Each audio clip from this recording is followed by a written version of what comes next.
force between 2 point charges is always given by F is equals to Q1 Q2 by R square.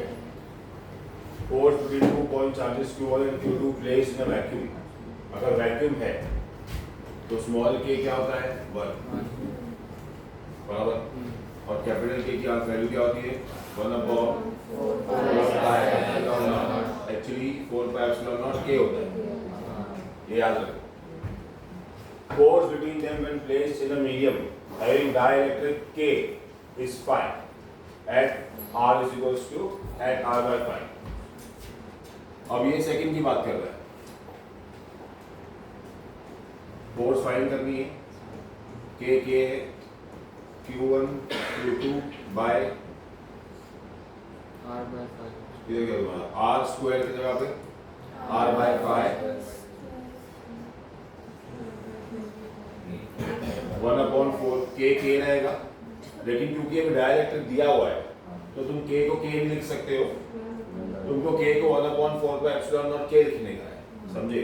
तो इसको तुम लोग नहीं लिख के 1/4 पाई एप्सिलॉन नॉट, अभी जो K दिया हुआ है ये कितना दिया हुआ है 5, ठीक है 5 1 जा 5 5 जा, देखा जाए तो Q1 Q2 4 pi epsilon not और R स्क्वायर, ये जो है ये ओरिजिनल F है मेरा, बराबर, ये 5 ऊपर जाएगा तो आंसर आएगा 5F। TYQ है 2024 का, हम लोग ने तो TYQ में देखे नहीं आ रहे हैं, मैं तो बहुत सारे 24 के देखे जो कुलम्स लॉ पे डिपेंडेंट थे।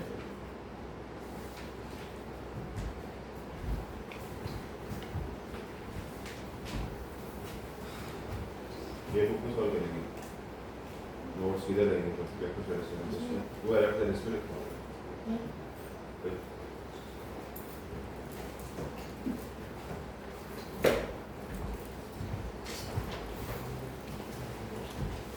ओके, ये वाला देखो, बहुत बार क्वेश्चन ऐसा आता है, आ भी चुका है, अगला क्वेश्चन देखेंगे। एक +2 चार्ज दिया हुआ है या -2 +2 फॉर रेफरेंस लिया है,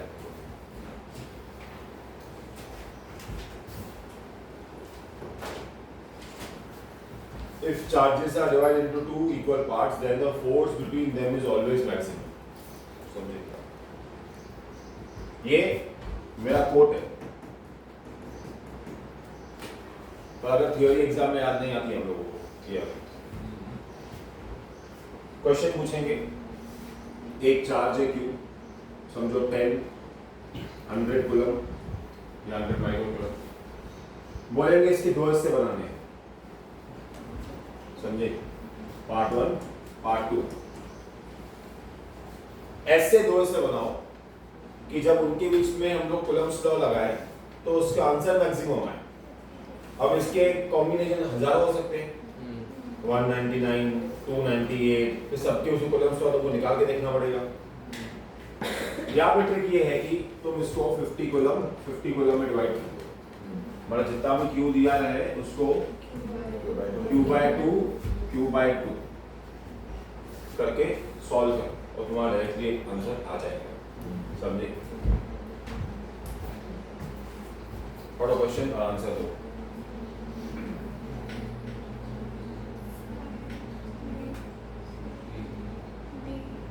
डी 2023 का विवरण वही है। अब इसके पीछे का लॉजिक भी समझते हैं कि क्या है। मिनिमम मैक्सिमम भी कर सकते हैं, ए और डी से करेंगे x + y और x बराबर। कैसे? सपोज चार्ज Q है, इसके दो पार्ट डिवाइड किए, अगर एक पार्ट x है तो अगला पार्ट क्या होगा 10 - x, बराबर। अब इनके बीच का फोर्स मैक्सिमम चाहिए तो पहले इनके बीच का फोर्स निकालो। इनके बीच का force F = K Q1 Q2 bye इनके बीच का डिस्टेंस कुछ दिया हुआ है 1, तो खत्म कर दो, समझे? 1 सेंटीमीटर स्क्वायर, वो भी माइक्रो कूलम में दिया हुआ है, ये भी सेंटीमीटर में दिया हुआ है, तो चेंज करने की जरूरत नहीं है, ऑप्शन ही माइक्रो कूलम में दिया हुआ है। छोटी छोटी बातें के 10x माइनस एक्स स्क्वायर। अब क्या करो, अगर कोई भी चीज तुमको मैक्सिमम चाहिए तो उसका फर्स्ट डेरिवेटिव क्या होता है? 0। फर्स्ट डेरिवेटिव क्या होता है? 0। तो df by dx कर लो यार, समझे? Yes, df by dx, k constant, k times 10 minus 2x। अब इसका फर्स्ट डेरिवेटिव क्या होना चाहिए? 0 होना चाहिए, तो ये 0 का k भी 0 हो गया, तो आ गया 2x माइनस 10 इक्वल टू 0। x का आंसर क्या आया? 5। अगर x 5 है तो ये भी क्या होगा? 5। क्लियरली अगर तुमको मैक्सिमम चाहिए तो तुम लोग क्या करना, दोनों को इक्वल डिवाइड करना पड़ेगा, समझे? ये और भी इसमें वाले हैं। यदि मिनिमम चाहिए तो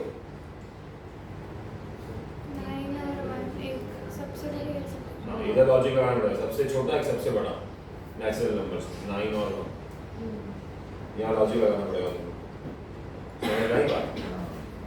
हाँ, तो अगर ये तुमको याद है ये कंसेप्ट तो no issues.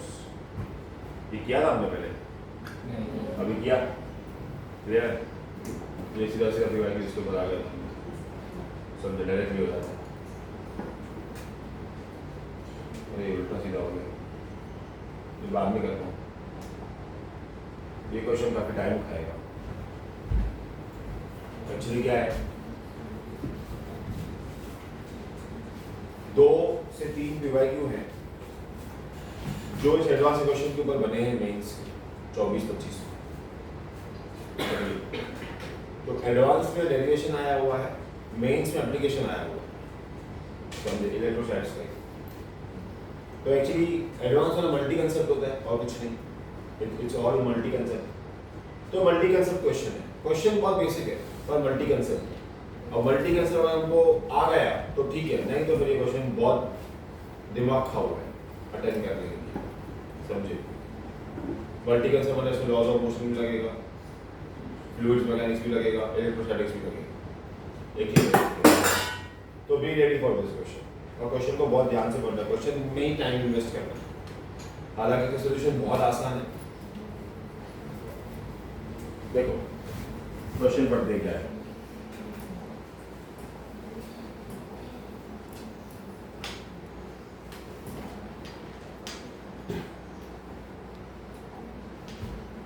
two identical balls, each having density rho.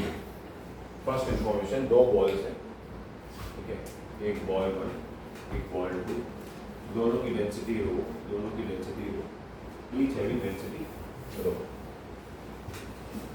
are suspended from a common point by 2 insulating strings of equal length. Suspended मतलब छोड़ दिए गए from common point, ठीक है? तो बेसिकली दोनों बॉल्स को एक स्ट्रिंग पे लगा दो, एक स्ट्रिंग U, अगली स्ट्रिंग U। बताया नहीं है कि कितना दूर है, पास है, ओवरलैप है, कुछ नहीं बताया है, खाली इतना बताया, मैंने अंदाजे से ये बनाया है, समझे? कि 2 बॉल है, आइडियली बनने ऐसे चाहिए।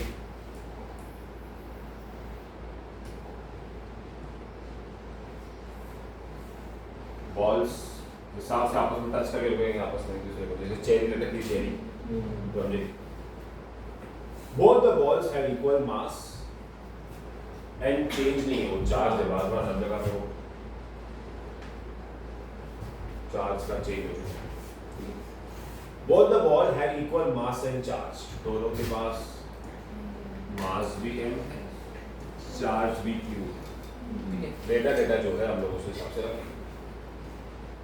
In equilibrium, each strings makes an angle theta with the vertical. अब हमको दिया है इसके बीच का डिस्टेंस, ठीक है? तो इस डायग्राम को मैं साइड कर दूंगा, इस डायग्राम को भी मैं साइड कर दूंगा, और उसने क्लियरली स्टेट किया है कि दोनों बॉल्स के बीच का जो वर्टिकल एंगल है वो क्या है? थीटा, मतलब ये थीटा है।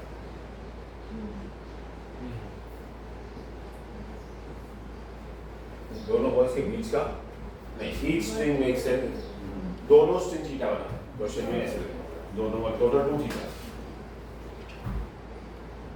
Now the balls are emerged, ठीक है, मैंने इतना देख लिया। अगला क्वेश्चन में उसने स्टेटमेंट चेंज कर दिया, मास दोनों का m, दोनों चार्ज है, मैं डिफॉल्ट में प्लस देता हूँ हमेशा, माइनस भी हो सकता है। ये चार्ज मैं मार्क कर रहा हूँ, उसका रीजन ये है कि मेरे को मालूम पड़े कि दोनों के पास चार्ज सेम है, तो दोनों आपस में रिपल्सिव फोर्स लगाएंगे, बराबर, दोनों कौन सी फोर्स लगाएंगे आपस में, रिपल्सिव फोर्स लगाएंगे, बात समझे, ठीक है। Now both the balls are immersed in a liquid. As a result, the angle does not change. Very important one. The angle does not change. The density of the liquid is sigma. Find the dielectric constant of the liquid. Liquid का K find करना है। तो question समझे? तुमको 2 ball दिए हुए हैं, दोनों एक एंगल से सेपरेटेड है, वो एंगल के बाद दोनों के बाद मास सेम, चार्ज सेम। अब दो उस सेटअप को उठा के उन्होंने डाल दिया है लिक्विड में डाल दिया है, तो फिर उन्होंने देखा है कि दोनों का एंगल चेंज नहीं हुआ है, जो पहले वर्टिकल था एंगल था, अब भी वर्टिकल था एंगल सेम ही। अगर ये सब केस है तो के का आंसर क्या होगा, नीचे के की 4 वैल्यूज दी हुई है, आई बात समझ? हाँ ठीक है, क्वेश्चन में लगा कुछ कर पाएंगे हम इसमें? हाँ, क्या कर पाएंगे इसमें दिया है कि एंगल चेंज नहीं होगा। हाँ, मतलब उसका दोनों का डेंसिटी जो है वो मीडियम का डेंसिटी से ज़्यादा है। अगर कम होता तो हाँ और खुल जाता। और कुछ हम डेंसिटी को मतलब के लिखता है ना, तो वो दिया डेंसिटी को क्या लिखते हैं? नहीं, सॉरी, वो 1/4 पे एप्सिलॉन नॉट के लिखता है, हाँ, तो उसके रिलेटेड दिया क्या दिया? ये सिग्मा और ऊपर डेंसिटी के और डेंसिटी रिलेटेड थोड़ी आपस में। के डाइलेक्ट्रिक कांस्टेंट। हाँ, बट के और डेंसिटी कैसे रिलेटेड है आपस में?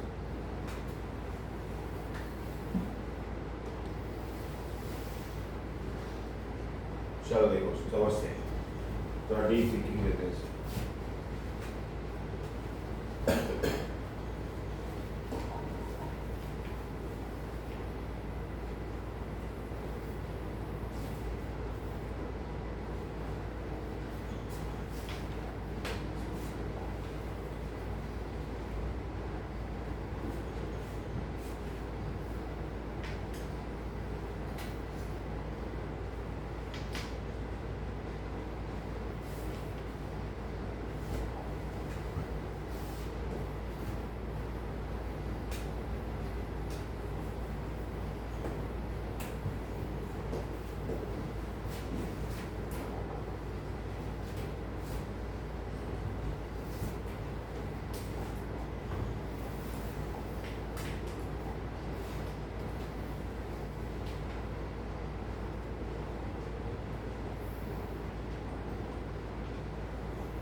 फिलहाल हमको बताया नहीं कि पहला सेटअप कहाँ पे, हम अज्यूम करते ही एयर में।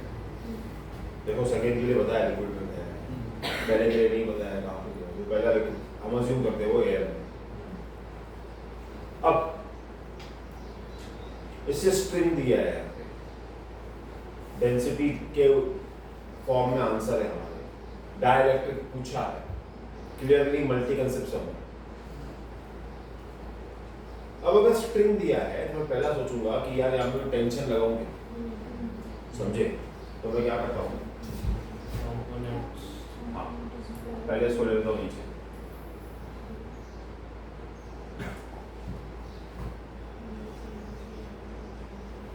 अगर इसका मास m है तो नीचे वेट कितना है mg, यहाँ पे क्या है टेंशन।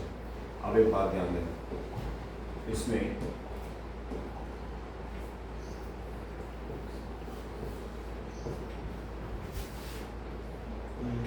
रिपल्शन फोर्स, दोनों के पास चार्ज सेम है तो फोर्स कौन सा होगा रिपल्सिव। बराबर। ऑब्वियसली अगर मैं इसको एफडी में कन्वर्ट करूंगा तो मुझे पता चलेगा कि इसके दो कंपोनेंट्स बनेंगे, एक यहाँ पे एक यहाँ पे। फिलहाल मैं ज्वाइन नहीं कर रहा हूँ क्योंकि एफडी में ज्वाइन करते हैं डॉट लेते हैं, बराबर ना। इतना तो क्लियर है तुम लोग, चाहिए इधर से अंदर ज्वाइन कर दो, लेकिन ये सेंटर में है, ठीक है। जिस साइड थीटा उस साइड कॉस, यहाँ पे क्या आएगा T cos T cos theta, और यहाँ पे क्या आएगा T sine theta. If I want to solve this things तो मैं ऐसा लिख सकता हूँ कि T sine theta is equals to F, ठीक है, and T cos theta is equals to M G. बोलो हाँ है ना। कुछ समझ में नहीं आ रहा है, मैं क्या करता हूँ दोनों को डिवाइड कर देता हूँ। डिवाइड करके मिलता है कि tan थीटा का आंसर मेरा क्या आता है f बाय एम जी। ये पहला कुछ अचीव कर पाया मैं इसमें, मुझे पता नहीं अचीवमेंट है या नहीं है, बस इतना मुझे पता है कि पहला कुछ अचीव कर पाया। स्टिल आई डोंट नो कि whether this is an achievement और not, but first set of question जो यहाँ तक दिया हुआ है, यहां तक फिलहाल मैं यही कर सकता हूं। This is the first set of question, यहां तक फिलहाल मैं यही कर सकता हूँ। फिलहाल ये कुछ भी मेरे ऑप्शंस के साथ मैच नहीं हो रहा, समझे, ठीक है, कोई बात नहीं। अब मैं जाता हूं सेकंड सेट ऑफ क्वेश्चंस, क्योंकि फर्स्ट में उसने डेटा निकाली थी, निकाल चुका हूं। और जनरली जब ऐसे क्वेश्चंस आते हैं तो पहले सेट का डेटा दूसरे सेट में सब्स्टिट्यूट होता है, समझ रहे हो। जैसे डेरिवेशन करते हैं तो पहला पार्ट दूसरे में सब्स्टिट्यूट होता है। कल जैसे हमने किया, 2 बार वर्क डन किया, उसके बाद लास्ट में फाइनली डाल दिया उसको, तो पहला पार्ट खाली क्या था निकालने के लिए, सेकंड पार्ट एक फॉर्मूला बनाने के लिए, थर्ड पार्ट हमने एक्चुअली में डेरिवेशन की फॉर्मूला बनाई सब्स्टिट्यूट करके। तो मैं ये अज्यूम करता हूँ कि शायद मुझे फ्यूचर में या तो ये या तो ये या शायद ये काम आ सकता है। तो केवल डेटा में से इससे ज्यादा मैं कुछ निकाल भी नहीं सकता, तुम भी नहीं निकाल सकते और मैं निकाल सकता हूँ, कुछ और है ही नहीं। क्योंकि कहीं पे भी इसने दो चार्जेस के बीच में फोर्स का कोई जिक्र नहीं किया है इसने। F equals to K1 K Q by R square लगाओ, R दिया है क्या उसने? नहीं दिया है ना, बात समझ में आई। तो गिवन डेटा के हिसाब से सफिशिएंट मैंने किया है, बराबर। चलो अब सेकंड देखते हैं क्या बोला है उसने। Now both the balls are immersed in a liquid. Angle does not change. The density of the liquid is sigma. वापस सब सेम चीजें।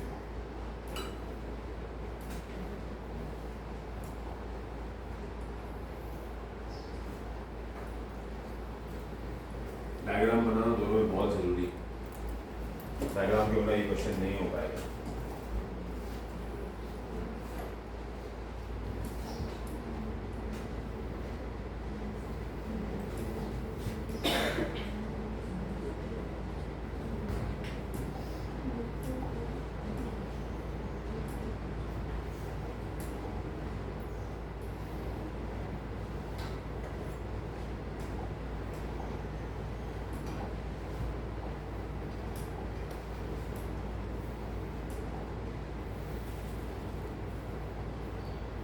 बोला है थीटा चेंज नहीं होता है। अब थीटा चेंज नहीं हो रहा तो मैं इतना श्योर हूँ कि tan थीटा मुझे यूज आएगा। मैं वो वाला tan थीटा यहाँ पे लगा सकता हूँ अगर फ्यूचर में कुछ काम है। ओके, सेम स्टोरी, ये m, ये चार्जेस,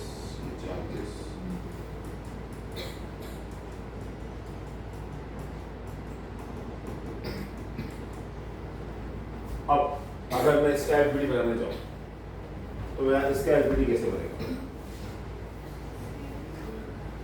ये मास, ये वेट mg,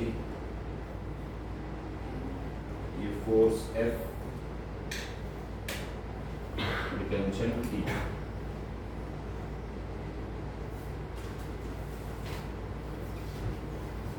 समझ भाई, यहाँ तक तो पूरी कहानी से। अब असली बात सुन, जी भी चेंज होगा ऐसा थोड़ी कुछ है, क्योंकि वाटर है, मीडियम के हिसाब से जी चेंज नहीं होता। तो वो फॉर्मूला यूज कर सकते हैं। कौन सी?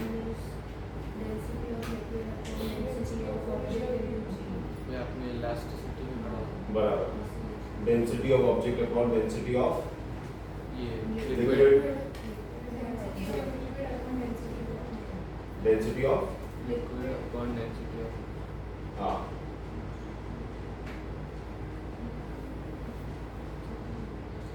रखूंगा, हमको इधर सिग्मा दिया है, रो दिया है, बराबर, तो उसको अगर जी के तरफ डाल भी दोगे तो ज़्यादा कुछ फर्क नहीं पड़ेगा।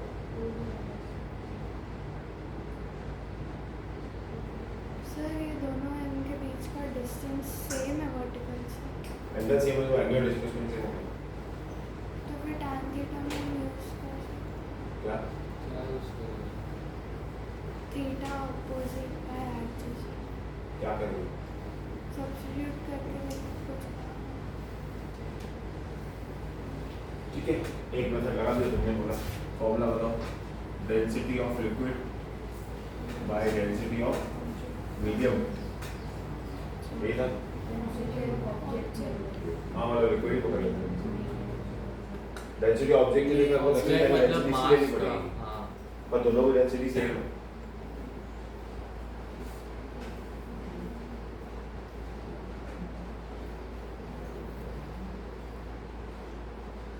फॉर्मूला यही है, हाँ 1 माइनस इधर उधर, मतलब ये है फॉर्मूला।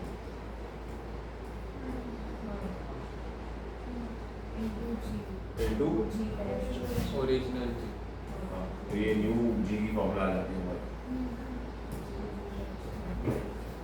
अगर मैं ये यहाँ डाल दूँ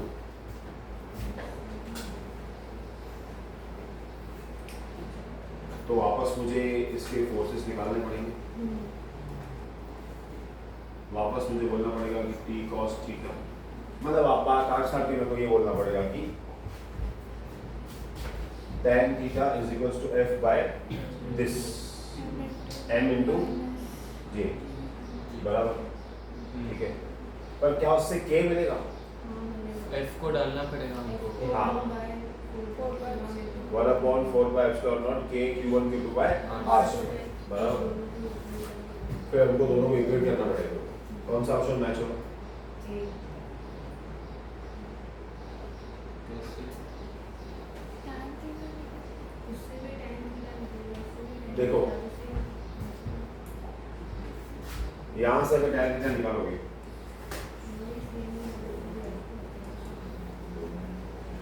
यहाँ से tan थीटा निकालोगे तो आप लोग को आप ऐसे लिख सकते हो tan theta is equals to f y m,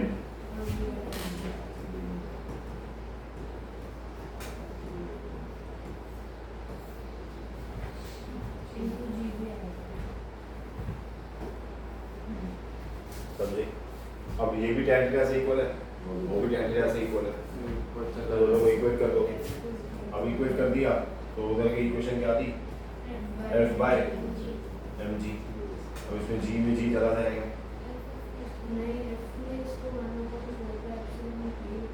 तो यहाँ हो तो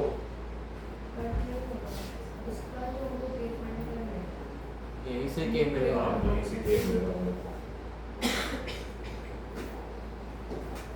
ये जी में जी खाली कट हो जाएगा हम लोग, मास मास और मास भी कट हो जाएगा हमारा।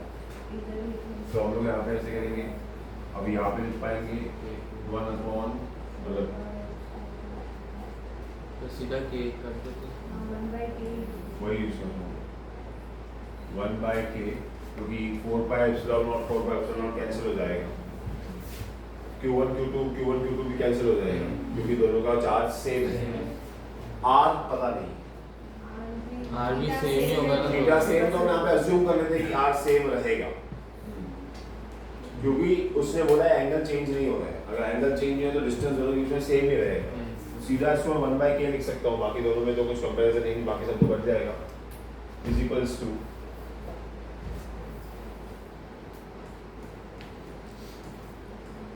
वन अपॉन तो एप्सिलॉन m बाय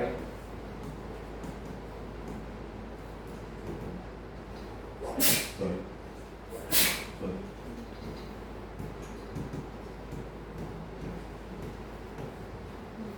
ये ऑप्शन हुआ।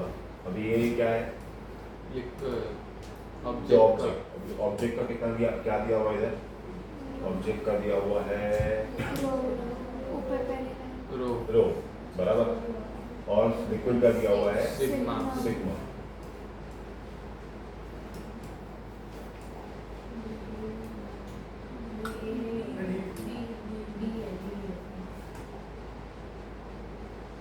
डी बेटर ऑप्शन, दोनों सेम। अच्छा हाँ, उल्टा बेटर है।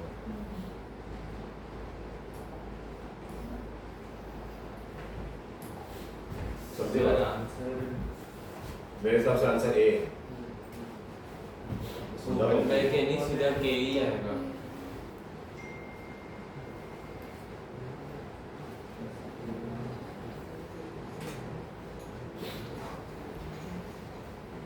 दोनों में एक्चुअली 1/k आता है, और डायरेक्ट के लिए k में 1/k ही लगेगा।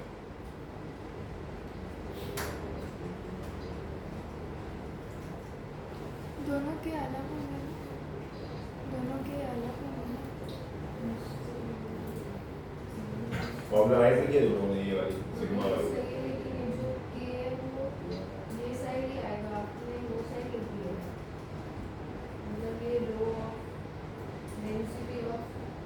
अच्छा हाँ सॉरी, इसको ये एक्चुअली इक्वेशन 2 है, ये इक्वेशन 2 है, ये इक्वेशन 1 है। तो ये वाला जो साइड है हमारा एक्चुअली इधर आएगा, और ये वाला साइड उधर आएगा, एक्सचेंज होगा।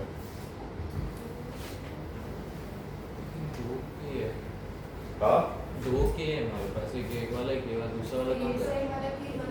हम लोग के पहले ही बोला, मैंने अज्यूम किया है k को 1, क्योंकि मीडियम नहीं दिया तो अज्यूम कर लेता हूँ एयर में पड़ा है, वैक्यूम में पड़ा है। हाँ, तो के नहीं दिया है करके, तो ये जो f है, पहले समझो मैं ये इक्वेशन 1 वाले को लिख रहा हूँ। तो इक्वेशन 1 वाले को मेरे पास सिर्फ f है अभी फिलहाल, क्योंकि mg कट गया, और इक्वेशन 2 वाले का मेरे पास अभी फिलहाल ये है, रो m, समझो f डैश दे दिया, और रो m माइनस रो n, ऐसा समझे। अब हमको इसका निकालना है कि न्यू वाले f का, समझे। तो तुम लोग यहाँ पे क्या करोगे, समझो 1/4 पाई एप्सिलॉन नॉट k, इसका k1 पकड़ा है आप लोगों ने, तो उसको 1/4 pi epsilon naught q1 q2 by r square, क्योंकि दोनों का q सेम है तो मैंने q स्क्वायर कर लिया। ये कॉपी करूंगा एज इट इज, जो बाजू में ऊपर लिखा है मैंने। अभी इसका 1/4 pi epsilon not k actual में लिखूंगा यहाँ पे, q स्क्वायर और r स्क्वायर सेम चलेगा। अब ये इसमें गया, ये इसमें गया, ये इसमें गया, k उधर जाएगा, k उधर जाएगा,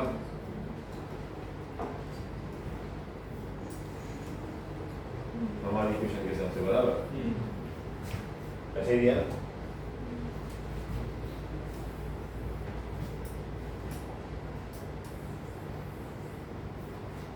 आई बात समझ। तो तुम ये कंडीशन देखो, ये वही है जो भी हमने किया, समझे, जो भी हमने किया। To find k such that theta remains same. अगर हमें पानी में डाला है तो मीडियम चेंज कर दिया, कभी क्या कर दिया, कभी क्या कर दिया, मालूम नहीं। हमको 2-3 चीजों का ध्यान रखना। एक, ऑब्जेक्ट का डेंसिटी जो पानी में जाने वाला है, जैसे यहाँ पे स्फीयर था, और जहां जाने वाला है लिक्विड का डेंसिटी। ये दोनों को ध्यान रखना। और as simple as that lambda बी हो, हाँ इसको रो बी और रो है। अब हमारे यहाँ पे रो और सिग्मा दिए हुए थे और ये तुम लोग को सीधा सीधा ऐसे सॉल्व करना है। शॉर्टकट तुमको याद रखना। क्यों याद रखना? इसलिए याद रखना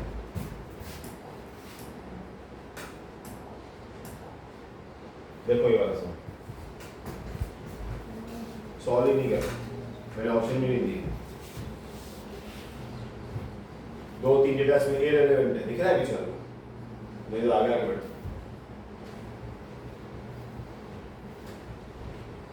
कोई आंसर बोलो मत, खाली देखो। अब तक आ जाना चाहिए किसी ने क्वेश्चन पूरा पढ़ लिया था।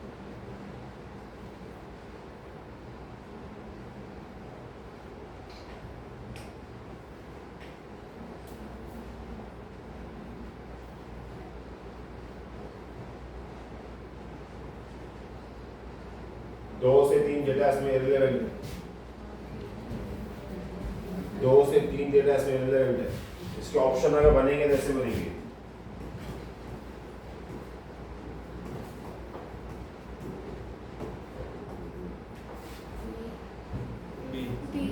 B simple answer 2।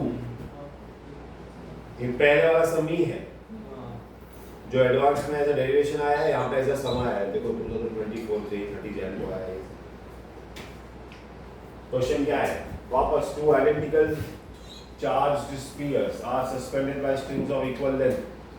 स्ट्रिंग्स में एंगल 37। हमने पहले देखा थीटा इररिलेवेंट है अगर थीटा सेम है तो, समझे? When suspended in a liquid of density है तो ये डेंसिटी ऑफ लिक्विड दिया है, मतलब हम लोग को यहाँ पे सिग्मा दिया हुआ है बराबर 0.7। Density of the material is 1.4, मतलब रो दिया हुआ है 1.4। बोल रहा है के निकालो। अब हमने बोला है कि अगर आपको ऐसे सिचुएशन में के निकालना है तो rho upon rho minus sigma करना है तुम लोग को। अब यहाँ पे हो जाएगा 1.4 माइनस 0.7 अपॉन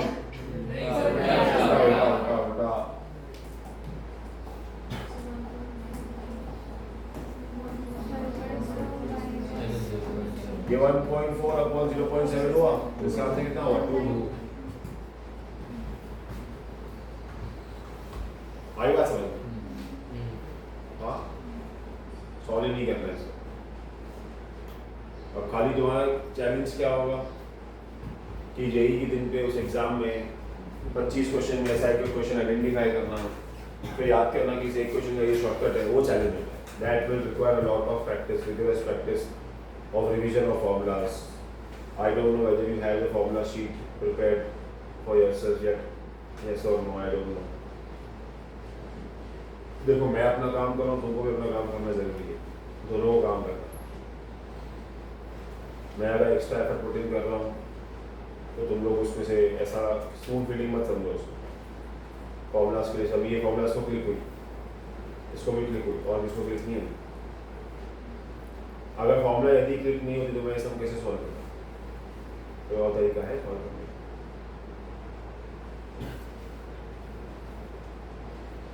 अगर ये फॉर्मूला तुम लोगों को क्लिक नहीं हुई होती तो ये सब सॉल्व करने का कोई और तरीका क्या है? ये फॉर्मूला कौन से चैप्टर में किया हमने? ऑसिलेशन से। अगर ये फॉर्मूला क्लिक नहीं होती तो I would suggest कि do this sum using buoyancy। तो पानी में गया है तो उसको अपथ्रस्ट फोर्स भी हम दे सकते थे। तो rather than इसका मैं ये एक्टिविटी बनाऊँ,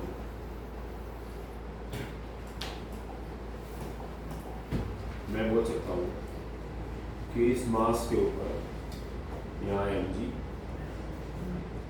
यहाँ फोर्स, यहाँ टेंशन, यहाँ टेंशन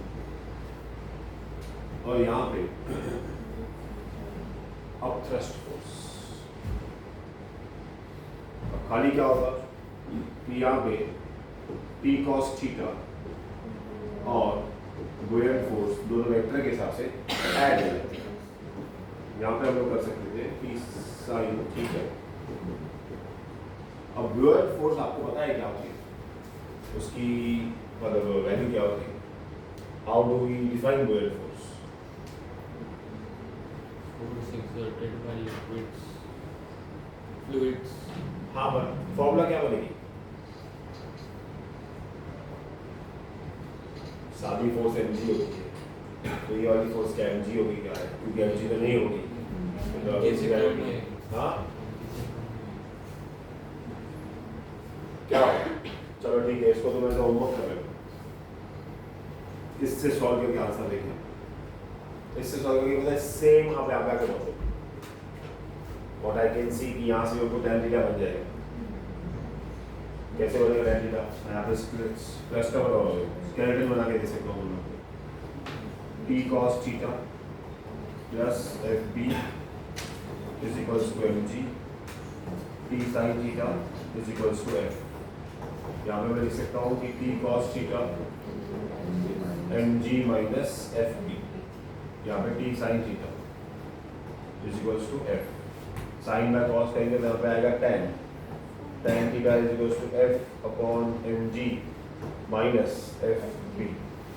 अब यहाँ पे f को तुम mg लिखो, ये m लिखो, यहाँ पे भी m के टर्म्स में आएगा ही आएगा, m कटेगा, g बचेगा, डेंसिटी आ सकती है, बहुत सारी चीज़ें आ सकती हैं। ये फर्दर तुम्हारा काम सॉल्व करके ना, उसको सॉल्व करना ऐसे भी सॉल्व होगा ही, क्योंकि मोटा मोटी फॉर्मूला तो वही बनाया।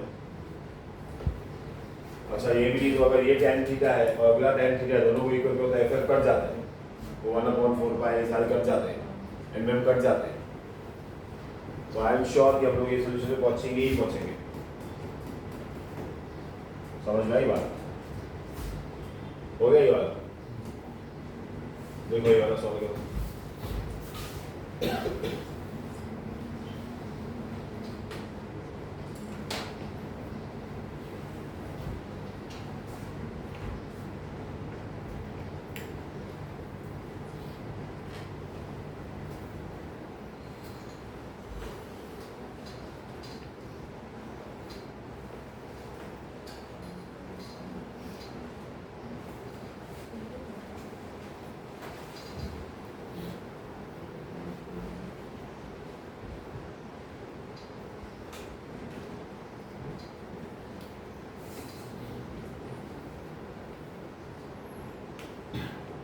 ए वेक्टर के हिसाब से फोर्स का प्रोडक्ट ले लो, बी पर दो हो गए, सी अलग अलग सॉल्व करना, D none of the above.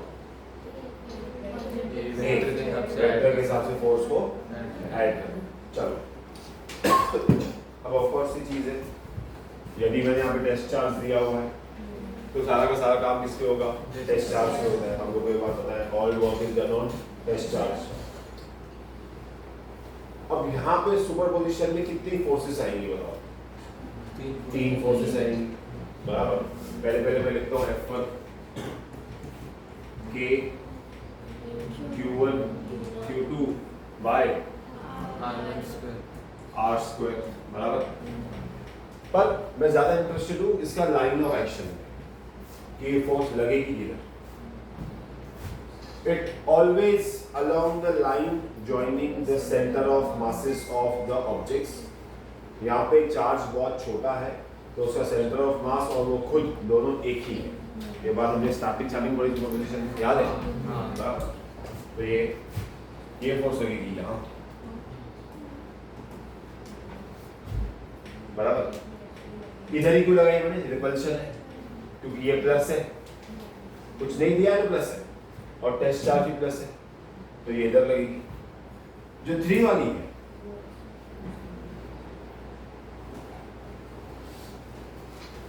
वो भी कुछ यूं लगेगी, F3। अब आइडियल तरीका सॉल्व करने का क्या है कि पहले F3 और F1 का रिजल्ट निकालो, समझे? अब देखा देखी में ऐसे लग रहा है कि F3 F1 का रिजल्ट शायद कहीं यहाँ निकलेगा, तो ये F13 का रिजल्टेंट है। क्या है? F13 का रिजल्टेंट है। F2 जो F2 वो कहाँ लगेगी? ऑपोजिट साइड में। F2 जो लगेगी वो क्या लगेगी? यहाँ लग रही है F2, क्योंकि ये पॉजिटिव है ये नेगेटिव है, इतना दूर तो नहीं जाएगी, पर खैर जो भी है, क्योंकि मुझे पता है कि क्यू ही अट्रैक्ट होने वाला है, टेस्ट चार्ज ही अट्रैक्ट होने वाला है। Q2 का मैग्नीट्यूड टेस्ट चार्ज से ज्यादा ही होगा, तो Q0 ही अट्रैक्ट होने वाला है, इसलिए मैं Q0 को यहाँ भेजा। समझ में आई? मैं Q2 को वहाँ नहीं भेजा, है तो अट्रैक्शन ना, है तो अट्रैक्शन ना, पर जिसका मैग्नीट्यूड कम होगा वो जाएगा ना, समझे? जिसका मैग्नीट्यूड कम होगा वो जाएगा, यहाँ पे Q2 की तरफ Q0 जाएगा। अब इसका और इसका रिजल्टेंट एक यहाँ एक यहाँ, अब जिसका मैग्नीट्यूड अगर सेम तो ये स्टेशनरी, अगर इसका मैग्नीट्यूड ज्यादा तो ये इधर, इसका मैग्नीट्यूड ज्यादा तो ये लॉजिक समझता है? ये लॉजिक हमने सेंटर ऑफ मास में भी किया है, ये लॉजिक ग्रेविटेशन में भी लगता है, ये लॉजिक सुपरपोजिशन में भी लगता है, सारे टॉपिक्स इंटरकनेक्टेड है आपस में। सेंटर ऑफ मास में भी हमने किया है ये टॉपिक, ग्रेविटेशन में भी लग सकता है ये, F = gm/r², दो के बीच में सुपरपोजिशन तो हमने किया ही, ठीक है? चलो इसका ये तो ठीक है, हमने पढ़ा है, इसका आंसर निकाल के दिखाओ। On Q0 this is the square, required data is given to you, it is just a practice।